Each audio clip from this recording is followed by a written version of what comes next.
नमस्कार मित्रों, मैं राजीव मिश्रा। जैसा मैंने कल वादा किया था, मैं स्वैच्छिक दुनिया के तौर पे आपके समक्ष उपलब्ध हूं और हमारे पास टीम काउंसलर्स लॉकडाउन भी इस समय उपलब्ध हैं, जिनमें पहला नाम है डॉक्टर सुधांशु राय जी, पारुल भार्गव जी, डॉक्टर कामायनी शर्मा जी हमारे साथ हैं। सुधांशु राय जी, ये कोई ऐसा नाम नहीं है जो बहुत अपरिचित नाम हो। इस समय कानपुर कि इस आकस्मिक व्यवस्था में, इस आकस्मिक घड़ी में जब हम महामारी से जूझ रहे हैं, तब सुधांशु राय जी बहुत ही अच्छा काम कर रहे हैं। आप चीफ काउंसलर हैं, सीएसजेएम यूनिवर्सिटी के, बहुत सारे एनएसएस संस्था से जुड़े हैं, पुलिस टीम की काउंसलिंग कर रहे हैं, सिविल डिफेंस की काउंसलिंग कर रहे हैं और इनफैक्ट हम सबको भी एक सूत्र में पिरोने का काम सुधांशु जी बखूबी कर रहे हैं। मैं सुधांशु जी का बहुत स्वागत करता हूं। हमारे साथ पारुल भार्गव जी हैं। पारुल भार्गव जी सेंट मेरी ऑर्थोडेक्स में प्रिंसिपल हैं और नोडल अधिकारी रही हैं आईसीएससी बोर्ड कानपुर डिवीज़न की। मैं पारुल भार्गव जी आपका भी बहुत बहुत स्वागत करता हूं। डॉक्टर कामायनी शर्मा जी हैं हमारे साथ, बेसिक शिक्षा विभाग में शिक्षिका हैं आप और समाज सेविका तो हैं ही। मैं राजीव मिश्रा, स्वैच्छिक दुनिया का संपादक हूं, आपकी टीम का एक सदस्य हूं अदना सा, और सोशल रिसर्च फाउंडेशन नामक एक संस्था चला रहा हूं जिसमें हम उच्च शिक्षा में काम कर रहे हैं, शोध पे काम कर रहे हैं। और आज जिस तरीके की टीम हम लोग की बनी है, सौभाग्य से बहुत ही एक यूनिक मीटिंग होने जा रही है, क्योंकि हम बेसिक शिक्षा से लेकर माध्यमिक शिक्षा, उच्च शिक्षा और शोधपरक शिक्षण, इन सभी शिक्षा के समस्त क्षेत्रों का हम प्रतिनिधित्व कर रहे हैं, हम चारों लोग। तो मैं सुधांशु जी आपके पास चलता हूं और जैसे हम लोग लगातार बात कर रहे हैं कि शिक्षा जो है वो वर्चुअल क्लासेस में एकदम से तब्दील हो रही है और ये कई बार क्या होता है कि यू टर्न लेती है, संस्कृति यू टर्न लेती है। जहां हम पहले अपने बच्चों से कहते थे कि नहीं, हमको मोबाइल पे ज़्यादा समय नहीं देना है, हमको पढ़ाई की ओर ध्यान देना है, वहीं हम क्या कर रहे हैं, उन डिवाइसेस को मजबूरन हम अपने बच्चों में लेके जा रहे हैं। तो सुधांशु जी आप बताइए, आपका क्या कहना है कि ये जो विज्ञान है वो हमारे बच्चों के लिए कितना हितकर है, कितना अहितकर है, कैसा रहेगा लॉकडाउन के बाद, क्या हमारी स्ट्रेटजी होने वाली है? सुधांशु जी। सर, जहाँ तक इस शिक्षा का सवाल है, तो शिक्षा पद्धति जो हम लोग की ट्रेडिशनल चल रही थी वही एक उत्तम पद्धति मानी जाती है। बट संकट की स्थिति में इमरजेंसी जो व्यवस्था होती है उसमें हमको हर तरीके के प्रयोग करने पड़ते हैं। अभी जैसे कि इनफॉर्मल वे में मिस पारुल भार्गव से बातचीत हो रही थी, तो वो अपना इसकी वजह, इसके साइड इफेक्ट्स बहुत सारे हैं जो कि जिसको कि प्रेफर नहीं किया जा सकता है। बट इमरजेंसी में प्रेफरेबल कोई भी चीज नहीं होती, वहां पे तो आपके ऊपर उस चीज को लागू करना होता है और वो एक छोटे से टाइम पीरियड के लिए, शॉर्ट टर्म के लिए हम लोग उस चीज को अप्लाई करते हैं। जहां तक हम उस शिक्षा की बात करें तो उस शिक्षा में तो ऑनलाइन एक वाजिब और इफेक्टिव हो सकती है, क्योंकि वहां तक आते आते हमारे पास एक तो हम लोग बहुत ज्यादा मैच्योर हो चुके होते हैं, नई नई टेक्निक्स के बारे में मालूम होता है और उस शिक्षा में एक परिवार के वो बच्चे आ जाते हैं जिनको कि अपनी उन सुविधाओं को वो लोग लागू करने में सक्षम होते हैं। ठीक बात। और व्यवस्था ये है, संकट की स्थिति है और सबसे ज्यादा जरूरी कि हम लोग को एक दूसरे से टच नहीं होना है। एक सोशल डिस्टेंसिंग, अब तो उसको पर्सनल डिस्टेंसिंग का नाम दे दिया है कि सोशल को तो एक नेगेटिव उसमें मान लिया जाता है कि सोशल से आप कट हो गए। तो यहाँ पे हमारा सोसाइटी से कट होना नहीं है, हमारा एक दूसरे से फिजिकल जो टच है उससे हम लोग को डिस्टेंस बना के चलना है। तो WHO ने अभी उसको पर्सनल डिस्टेंसिंग का नाम दिया है। तो हम लोगों ने तो उस शिक्षा में तो ये कर दिया, हम लोग की वेबसाइट्स हैं, ई कंटेंट्स हैं, क्योंकि बड़ी बड़ी जो बुक्स हैं सबके अपने ई एडिशंस हैं, तो उनको तो हम लोग ने वेबसाइट पे डाल के सभी स्टूडेंट्स को इन्फॉर्म कर दिया है कि आपका पूरा स्टडी मटेरियल, आपके कोर्स कंटेंट सभी वेबसाइट पे हैं, आप लोग वहां से सहयोग ले सकते हैं। और टीचर भी जो डॉक्टरेट हैं, जो पढ़े लिखे ज्यादा लोग हैं, क्योंकि नो डाउट उस शिक्षा तक आते आते टीचिंग का लेवल भी थोड़ा हाई होने लगता है। मैं हालांकि बेसिक और ICSE वाले बैठे, वहां पे भी बहुत ज्यादा हाईली टेक्निक्स हैं, बट यहाँ पे क्योंकि ज्यादातर लोग उस चीज को अप्लाई अपने नॉर्मल टाइम में भी कर रहे होते हैं, तो उससे अगर देखा जाए तो उन लोग के लिए बहुत ज्यादा चेंजेस नहीं आए हैं। तो वो जो टीचर्स हैं वो लोग ऑनलाइन अपना क्लासेस ले रहे हैं और बच्चे लोग भी उसमें इंटरेस्ट ले रहे हैं। बट जो आपने हार्म की बात करी, तो हार्म तो उसका एक साइड इफेक्ट तो है, अभी पारुल जी और कामायनी जी उसके बारे में बताएंगी। बट हम लोग को यही सोचना है कि समय की मांग है, डिमांड है, तो चीज को अगर अभी हम लोग करते हुए जिससे कि बच्चों का टाइम ना वेस्ट हो, बच्चों की पढ़ाई ना वेस्ट हो और हमारा सेशन भी लेट ना हो, हम लोग हर तरीके से उस चीज को एक ट्रैक पे ले आए। जी, बहुत बढ़िया बात है सुधांशु जी।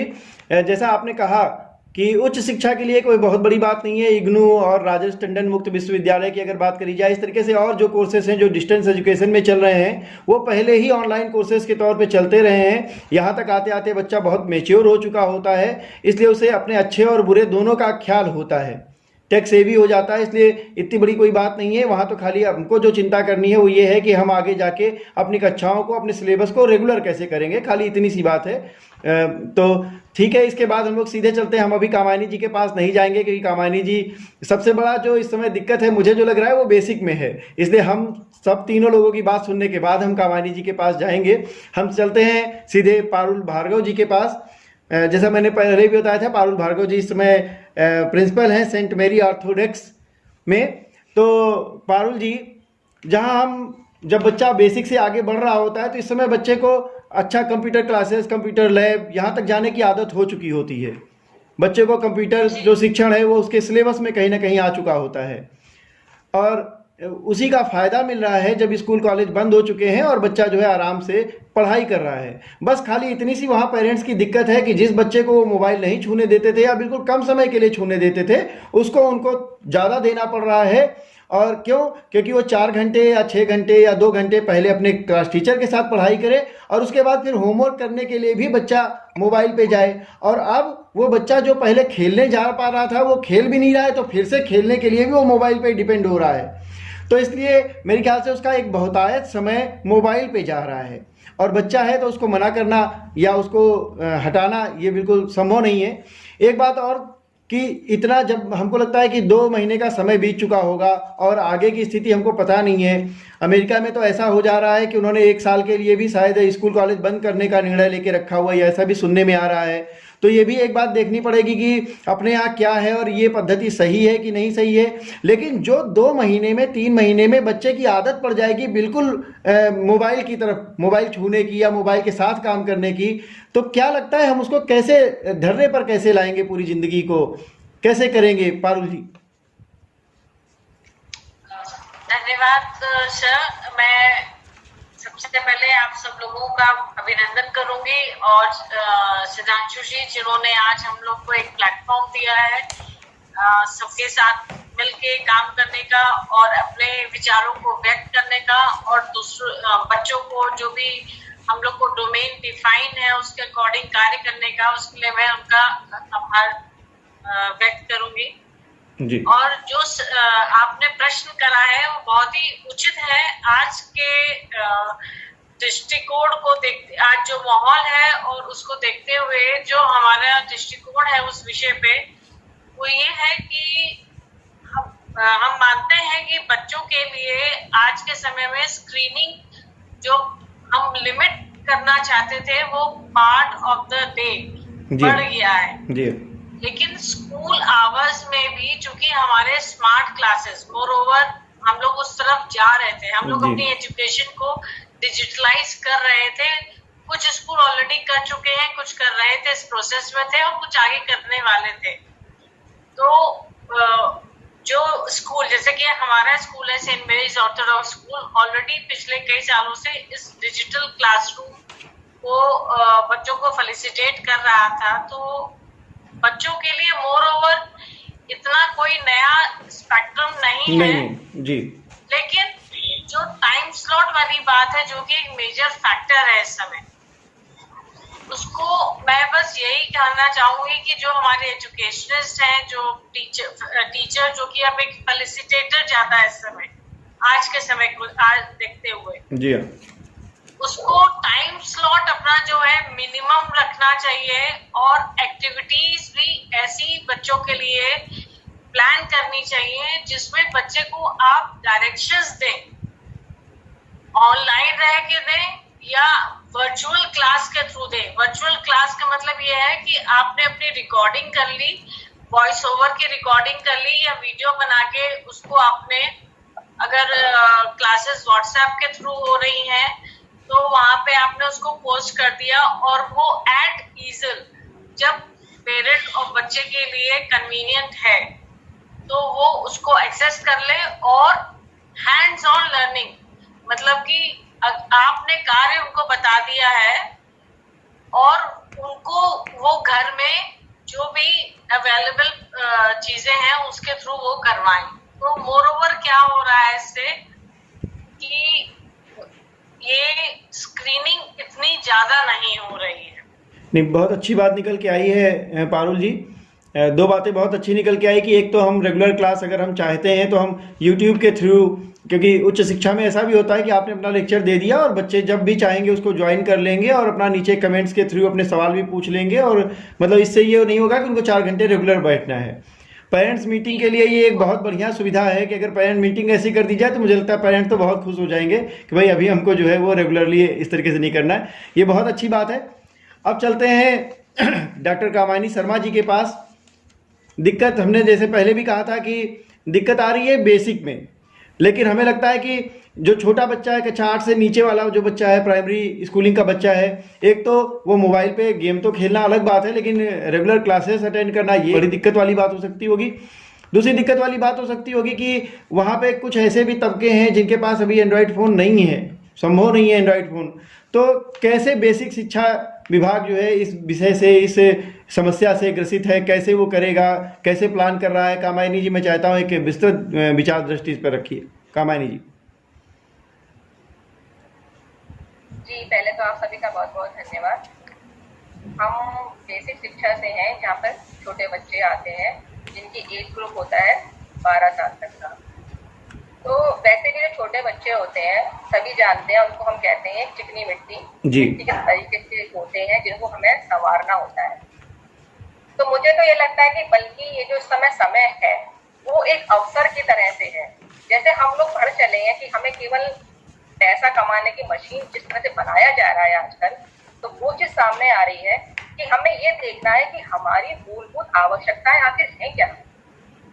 स्वच्छ पानी, स्वच्छ हवा, जिसको हमने बिल्कुल भुला ही दिया था, और ये हमें तभी समझ में आता है जब वो चीज हमसे दूर हो जाती है। जी।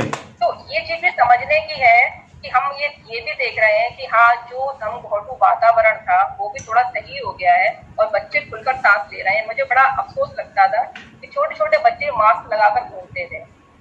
तो ये बात वो अच्छी तरह से समझ जाएंगे बेहतर से कि जब आदमी अंदर बंद हो गए, हमारी प्रकृति जो थी वो साफ हो गई। बात अधूरी रह रही है कि हम इन बच्चों को पढ़ाई के क्षेत्र में कैसे लेके जाएंगे, कैसे हम उनको पढ़ाई के क्षेत्र में बहुत एक्टिव जो हमारे गांव में है प्रधान है, उनको हमने मोबाइल से बता दिया है कि हम इस तरह से कंटेंट्स पढ़ा रहे हैं। हाँ। उन्होंने बच्चों को जोड़ना शुरू कर दिया है जी। और एक तो वहाँ पे क्योंकि ये माहौल रहता है कि जब एक बच्चे को पता चलती है तो पूरे गाँव में बात फैल दी जाती है जी। तो हमारी कोशिश थी, अभी एक बच्चा जुड़ा था, आज 4 बच्चे जुड़े हैं, कल और बच्चे जुड़ जाएंगे, धीरे धीरे ये स्थिति बढ़ती है।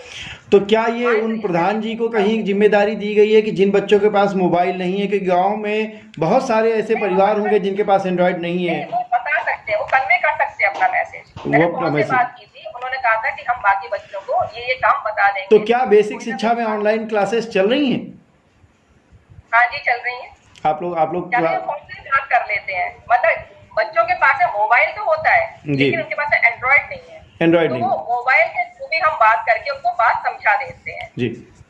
तो ऐसा भी वर्ड बुक डे है तो हमने कहा बच्चों कोई भी ना कोई किताब पढ़ना, अगर मोबाइल से दे सकते तो उसकी पिक्चर डालना, नहीं तो हमें फोन से बताना कि मैडम हमने ये किताब पढ़ी है। चलिए, बहुत अच्छी बात है। और हम अपने कार्यक्रम के शीर्ष पे पहुंच चुके हैं जहां आपने सबने अपनी अपनी बात रखी है और नए नतीजे भी निकल के आए हैं। हमारे दर्शकों के मन में अगर कोई विचार होगा तो जाहिर सी बात है वो हमारे कमेंट बॉक्स में अपने कमेंट डालेंगे, और ताकि हम आपकी जो शंका है, जो आपके समाधान हैं, जो आपके प्रश्न हैं, उनके आधार पे हम अपनी नई मीटिंग कर सकें और आपको वहाँ पे तुरंत जवाब भी दे सकें।